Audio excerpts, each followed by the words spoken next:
సత్యానంద గురువు గారు అనంటే చాలా మంది స్టూడెంట్స్ వస్తూ ఉంటారమ్మా. వాళ్ళకు ట్రైనింగ్ ఇచ్చే విషయంలో కానీ, సార్ ఉదయం నుంచి రాత్రి వరకు ఆయన ఎంత బిజీగా ఉంటారో, అటువంటప్పుడు ఒక భార్యగా ఆయన్ని ఎంకరేజ్ చేస్తూ కష్ట నష్టాల్లో కూడా మీరు పాల్పంచుకున్నారు. దీని గురించి గురుగారి గురించి మీరేం చెప్పాలనుకుంటున్నారమ్మా? ఫస్ట్ మా మ్యారేజ్ అయ్యే టైంకి అయితే ఆయన నాటకాలు వేసేవారండి. ఆ నాటకాలు వేసినప్పుడు నాకు అంత అర్థమయ్యేది కాదనమాట. ఏంటి నాటకాలు అనే టైప్, నేను జాబ్ చేసేదాన్ని. ఏంటి నాటకాలు పెద్ద నాకు తెలిసేది కాదు. ఆ నాటకాలు కూడా చాలా కష్టపడేవారు. చాలా చాలా కష్టపడి ఏంటి ఇంత నాటకం కోసం ఇంత ఒక 1 వీక్ ఇక్కడ ఉంటే 1 వీక్ మళ్ళీ వెళ్ళిపోయేవారు. ఉంటే ఎప్పుడు ట్రావెలింగే. ఆయన ట్రావెల్ చేస్తున్నారని నేను అక్కడ క్వార్టర్ ఇచ్చినా సరే నేను తీసుకోకుండా ఇక్కడే ఉన్నాను. అయినా నాకు అర్థమయ్యేది కాదు. తర్వాత ఆయనకి యూనివర్సిటీలో జాబ్ వచ్చింది. థియేటర్ ఆర్ట్స్‌లో లెక్చరర్ పోస్ట్ వచ్చింది. 9 ఇయర్సే చేశారు. ఎందుకంటే ఏంటి కారణం అంటే ఆయనకి అక్కడ వర్క్ లేదన్నారు. వర్క్ ఎవరు చేయనివ్వట్లేదు. నాకు వర్క్ లేకపోతే నాకు నప్పదని రిజైన్ చేశారు. మరి ఎలాగంటే నీకెందుకు నేను ఇన్‌స్టిట్యూట్ పెట్టుకుంటానంటే, అమ్మ ఏంటి ఇన్‌స్టిట్యూట్ పెడతారు? ఎలా ఉంటది లైఫు అని నేను చాలా వరీ అయ్యాను. ఇన్‌స్టిట్యూట్ పెట్టారు. First student Pawan Kalyan. ఆయన చేసినప్పుడైతే చాలా డెడికేటెడ్‌గా ఆయనకి నేను కూడా, మా అబ్బాయి చాలా చిన్నవాడు. కానీ నేను కూడా ఆయన ఫ్రీగా వదిలేసాననమాట. ఆయన అలాగా అబ్బాయితోనే ఉండి, అంటే పెద్దవాళ్ళ అబ్బాయి కాబట్టి ఆ అబ్బాయిని చాలా జాగ్రత్తగా చూసుకోవాలి. అంటే ఇంకా యంగ్ ఏజ్ కాబట్టి ఎటువంటి ప్రాబ్లమ్స్ రాకూడదన్నట్టుగా ఆ అబ్బాయితోనే ఉండిపోయారు. పవన్ కళ్యాణ్‌తోనే ఉండిపోయారు. అయినా నేనేం అనుకోలేదు. నేనేం ఫీల్ అవ్వలేదు. అంటే నేను కూడా చాలా కోఆపరేట్ చేశాను. తర్వాత ఇంకా నాకు అర్థమైపోయింది. ముందు నాకు అర్థం అవ్వలేదన్నాను కదా! ఇప్పుడు తర్వాత నాకు అర్థమైంది. అంటే ఈయనకి నేను ఫ్రీగా వదిలేయాలి. ఈయన ఇలా ఒంటరిగా ఎవరి సపోర్టు లేకుండా, అంటే అత్తవారు గాని, అమ్మగారు గాని ఎవ్వరి సపోర్టు లేకుండా, ఫ్రెండ్స్ గాని ఎవ్వరి సపోర్టు ఉండేది కాదు. ఆ ఫ్రెండ్స్ కూడా నాటకాలు చేసినప్పుడు వాళ్ళ జాబు అయిపోయిన తర్వాత ఈవినింగ్ వచ్చేవారు. ఈయన దగ్గర అన్ని విషయాలు కనుక్కునేవారు. లేదంటే మార్నింగ్ వాళ్ళు జాబ్‌కెళ్ళే ముందొచ్చి విషయాలు కనుక్కొని వెళ్ళిపోతూ ఉంటారు. నేను ఆశ్చర్యపోయేదాన్ని. ఇందులో ఎవరు కూడా ఒక్కరు కూడా నువ్వేదైనా చెయ్యి అని చెప్పరేంటి ఈయనకి, అందరూ వాళ్ళ అవసరానికి వాడుకొని వెళ్ళిపోతున్నారు అనుకునేదాన్ని. తర్వాత ఈయన ఎప్పుడైతే ఇలా ఎదిగారో ఇంక నేనేంటంటే అప్పటికి ఒక అండర్‌స్టాండింగ్‌కొచ్చి, ఇంక కాదు నా జాబ్ నేను చేసుకొని ఆయన ఫ్రీగా వదిలేయాలి. నేను కూడా మరి ఎంగేజ్ అవ్వాలంటే ఏదో ఉండాలి కదా! సో, నేను జాబ్ కంటిన్యూ చేస్తున్నాను. ఆయన్ని ఈనాటి వరకు కూడా అసలు ఇంకెంత డెడికేషన్‌గా, ఒక ప్రభాస్ వచ్చినప్పుడు గానీ, వాళ్ళతోనే ఉండిపోయి స్టూడెంటే ఆయనకి లోకం. అసలు ఇన్‌స్టిట్యూట్ అంటే ఇన్‌స్టిట్యూటే. అయినా సరే నేనేమి ఏం ఫీల్ అవ్వలేదు. అందరూ అడిగేవారు, "ఎక్కడికెళ్ళవా ఏంటి?" అలాగనుకుంటే నేను ఎక్కడికి వెళ్ళడానికి అవ్వదు. మేమిద్దరమే కలిసి వెళ్ళాలంటే మరి మాకవ్వదు అలాగా. నేను నా పని చూసుకుంటాను. ఆయన పని చూసుకుంటారు. మరి ఆయన ఎదగాలి, ఆయన ఒక్కరే ఎదుగుతున్నారంటే నేను తప్పకుండా కోఆపరేట్ చేయాలి. నాకుగా నేను అనుకోని నేను ఆయనకి ఫ్రీగా, ఇంకా అంటే అలా చేయడం కూడా చాలా కష్టం కదా! అది ఎంత అదృష్టం అయితే ఆయన కష్టం ఇప్పుడు పవన్ కళ్యాణ్ కష్టం ఎలా అయితే ఓపెన్ అయ్యి ఇప్పుడు డిప్యూటీ సీఎం అయ్యారో, అలాగా ఆయన కష్టం ఇంతవరకు తీసుకొచ్చింది. ఆయన పెద్ద గుర్తింపు వచ్చింది. ఆయన వైఫ్‌గా నాకు కూడా గుర్తింపు వచ్చింది. నేనెంతో హ్యాపీ. ఆయన ఇప్పుడు అర్థం చేసుకున్నాను. ఇప్పుడు నేను చాలా హ్యాపీ. అలాంటి వ్యక్తికి భార్యనవ్వడం అనేది నా అదృష్టంగా భావిస్తున్నాను. అంటే సారు అంటే బాల్యం నుంచి కూడా చాలా ట్రబుల్స్ చూసే ఉంటారు. అంటే ఎప్పుడు కూడా లైఫ్‌లో అనేవి ఒడిదుడుకులు అనేవి చాలా వస్తుంటాయమ్మా. అంటే పవన్ కళ్యాణ్ గారు వచ్చిన తర్వాత ఐడెంటిఫై ఇదంతా ఇన్‌స్టిట్యూట్ కదా అంతా వచ్చింది. అంతకన్నా ముందుగా సార్ జర్నీలో ఒక భార్యగా కొన్ని విషయాలు మీకు మాత్రమే తెలుస్తాయి. అంటే ఎవరికీ చెప్పుకోలేనటువంటి సిట్యుయేషన్స్, అది కేవలం మీకు మాత్రమే. అలాంటి సిట్యుయేషన్స్ ఏమైనా ఉన్నాయా? అంటే తన పుట్టినప్పటి నుంచి తన మ్యారేజ్ వరకు కూడా అక్కడ అటు ఎకనామికల్లీ, అటు స్టడీస్ కానీ చాలా ఉండింటాయి. ఫ్యామిలీ అమ్మా నాన్న కొంత సపోర్ట్ ఉంటుంది, కొంత సపోర్ట్ ఉండదు. అటువంటి సిచ్యువేషన్‌లో ఆయనకు ఒక ప్యాషన్, అంటే ఒక ఆర్ట్‌కి సంబంధించినది, ఇది చెయ్యాలి, ఇది చేయాలి. తర్వాత భార్యగా మీరు దాన్ని అర్థం చేసుకుని నన్ను ఫ్రీ బర్డ్‌గా వదిలేశారు. ఈ టోటల్ ఎంటైర్ జర్నీలో స్టార్టింగ్ నుంచి మీకు కొన్ని మర్చిపోలేనటువంటి సంఘటనలు? అంటే ముందు నాటకాలు ఆయన మ్యారేజ్ టైంకి నాకు తెలుసు. అంటే ముందు నాకు తెలీదు ఆయన లైఫ్ స్టైల్ ఏంటో. మ్యారేజ్ అయిన తర్వాత వాళ్ళ మదర్ నాతో అన్నారు ఏంటంటే, "అమ్మ ఈవిడతో నాటకాలు మానిపించు" అన్నారు.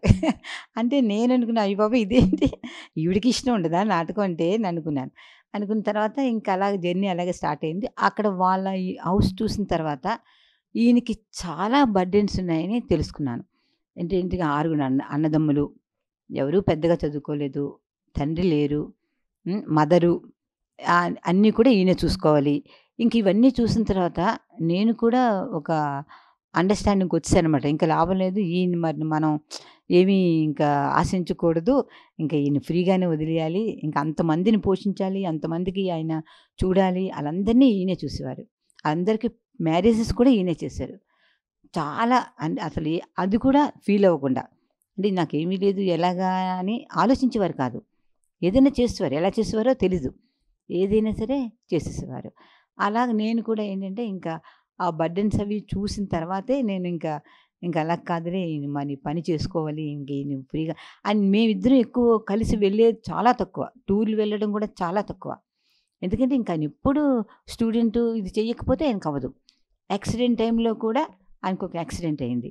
అయినప్పుడు కూడా ఇంట్లోనే క్లాసులు చెప్పేవారు. ఇంట్లోనే క్లాసులు చెప్పారు. అప్పుడు కెఎస్ రామారావు గారి అబ్బాయి. ఆ అబ్బాయి పేరు అలెగ్జాండర్ వల్లభ. ఆ అబ్బాయికి చెప్పాలని ఆయన అడిగితే, ఆ టైంలో కూడా ఇంట్లోనే ఒక వీల్ చైర్‌లోని వాకర్‌తో నడుస్తూ కూడా అక్కడ అటువంటి టైంలో కూడా ఇంట్లో అంతా జనాలున్నా సరే నేను కోఆపరేట్ చేశాను. నేనసలు అంతా ఇల్లంతా వాళ్ళే వాడుకునేవారు. అయినా నేను కోఆపరేట్ చేశాను. అలాంటి యాక్సిడెంట్ టైంలో కూడా ఆయన అలా చెప్పుకున్నారు. చాలా కష్టాజీవి. ఆ కష్టాన్ని చూసి మా ఫ్యామిలీ ఏంటంటే ఇంకా ఆయన్ని కష్టపడుతున్నారు కాబట్టి ఆయనకి మనం ఫ్రీగా వదిలేయాలి. ఇంక మనం ఎక్కడికెళ్ళాలి అది నేనే ఎక్కువ మా అబ్బాయిని కూడా నేనే చూసుకున్నాను. చిన్నప్పుడు చూసుకున్నారాయన. తర్వాత మాత్రం ఆయన స్టడీస్ నుండి వాడికి కావాల్సినవి అన్నీ తీసుకెళ్ళడం. ఎక్కడికెళ్ళినా నేను మా అబ్బాయి. మరి ఆయనతో వెళ్ళేది మాకు చాలా చాలా తక్కువ. అయినా నేను చాలా హ్యాపీగా ఉన్నాను. అది వెళ్ళడం కాదు కదా ముఖ్యం. వాళ్ళ ప్రగతి, వాళ్ళ ఎదుగుదల కదా ముఖ్యమని నేను అయినా సరే నేను చాలా హ్యాపీ. వెళ్ళకపోయినా చాలా హ్యాపీ. సార్‌కి యాక్సిడెంట్ అయిన సమయంలో ఆ టైంలో మీరు అంటే ఆ సిట్యుయేషన్‌లో ఎలా యాక్సిడెంట్ అయింది ఏంటమ్మా? అంటే వాళ్ళ మదర్ చనిపోయిన 5th డేకి ఆయనేమో వెళ్తున్నారు. వాళ్ళ ఇంటికెళ్తున్నారు. ఎందుకంటే అదో కార్యక్రమం చేయడానికి దీనికి వెళ్తుంటే అక్కడేవో పిల్లలు ఆడుకునే బ్రిక్స్ ఏవో పెట్టి క్రికెట్ ఆడుతుంటే ఆ బ్రిక్స్ ఎక్కడ నేను అది చేసేస్తాను అన్నట్టుగా ఫీల్ అయ్యి పక్కకు తప్పుకునేటప్పుడు ఆయన పడిపోయి ఆయన మీద బండి పడిపోయింది. ఆ బండి పడిపోయినప్పటికీ ఆయనకు తెలియలేదు. అప్పటికి వెహికల్ కూడా పక్కన పడిపోయింది 2 వీలరు. ఆ ఆటో ఎక్కి ఒక డాక్టర్ దగ్గరికి వెళ్ళిపోయారు. ఆయన తెలిసిన జనరల్ మెడిసిన్ డాక్టర్ దగ్గరికి వెళ్ళిపోయారు. పెద్ద వ్యక్తే. ఆయన ఏం చేశారంటే వాళ్ళ అబ్బాయి ఆర్థోపెడిక్ డాక్టరు. అంటే ఆయన డిప్లొమా చేశారు. కానీ మాకు తెలీదని. ఈయన ఫాదర్ పెద్ద డాక్టర్ కాబట్టి ఈయన కూడా పెద్ద డాక్టర్ అనుకోని ఈయనకి ఆపరేషన్ అది ఆయనే చేశారు. ఆ తర్వాత సక్సెస్ అవ్వలేదు. అప్పుడే ప్రభాస్‌కి క్లాసెస్ అయ్యి ఇంకా వీడియో ఏదో చేస్తారు. అది చేయలేదు. ఆ అబ్బాయి వెళ్ళాడు. వెళ్ళిన తర్వాత యాక్సిడెంట్ అయింది. మళ్ళా వెంటనే చూడ్డానికొచ్చాడు. అప్పుడు ఆ అబ్బాయి ఓపెనింగ్‌కి ప్రభాస్ ఫస్ట్ సినిమా ఓపెనింగ్‌కి రమ్మని కృష్ణరాజు గారు పిలిచారు. ఈయన వెళ్ళాలంటే వెళ్ళలేకపోతున్నారు. అటు కాలు కదపలేరు. అది కోల్పోయారు. ఆ యాక్సిడెంట్ వల్ల ప్రభాస్ ఫస్ట్ ఓపెనింగ్‌కి ఎంతో పిలిస్తే వెళ్ళలేకపోయారు. అది చాలా బాధాకరమైన విషయం. మీరు సార్ ట్రైనింగ్ ఇచ్చే టైంలో సార్ ఎన్ని గంటలకు వెళ్ళేవారమ్మా? ఎన్ని గంటలకు వచ్చేవారు ట్రైనింగ్ కొరకు? అంటే ట్రైనింగ్ ఇచ్చినప్పుడైతే అసలు ఆయన టోటల్‌గా డెడికేటెడ్‌గా ఉంటారు. స్టూడెంట్సే లోకం ఆయనకి. ఇంకేంటనేవారంటే ఒకవేళ మనలాంటోళ్ళు ఎవరైనా నాలాంటోళ్ళు గాని ఎవరైనా అంటే మన భోజనం పెడుతుంది ఎవరు? స్టూడెంట్సే కదా! అనేవారు. టైమింగ్స్ అసలు ఉండేవి కాదు. మార్నింగ్ వెళ్తారు, లేకపోతే మధ్యాహ్నం వెళ్తారు, సాయంత్రం వెళ్తారు. ఇంకా 24 అవర్స్ ఇన్ అండ్ ఔటే. అసలు పర్టిక్యులర్ టైం అంటూ ఉండేది కాదు. అది ఆయన దినచర్య. ఎప్పుడైనా మీతో షేర్ చేసుకున్నది ఇన్‌స్టిట్యూట్ గురించి, స్టూడెంట్స్ గురించి షేర్ చేసుకున్న సందర్భము బాధ అయినా కానీ ఆనందమైనా కానీ అలాంటి సిచ్యువేషన్స్ ఏమైనా ఉన్నాయా? ఎప్పుడైనా ఏమైనా అంటే ఒకటే అనేవారు, "నువ్వు చిన్నపిల్లలు చెప్తున్నావు." నేను ఎవరికి చెప్తున్నాను? టీనేజ్ బాయ్స్‌కి అందరికీ చెప్తున్నాను. అంటే వాళ్ళ యొక్క మైండ్ సెట్ వేరేగా ఉంటది. "నువ్వు నీ పిల్లల్లాగా నువ్వు ఊహించుకోకు. నాకు చాలా ప్రాబ్లమ్స్ ఉంటాయి. అది నేను చాలా ట్యాకిల్ చేసుకోవాలి. అందువల్ల నేను అక్కడుండాలి. వాళ్ళతోనే ఉండాలి" అని నాకు ఎక్స్‌ప్లెయిన్ చేసేవారు. అది ఆ సందర్భాలు మాత్రం ఉన్నాయి. హ్మ్.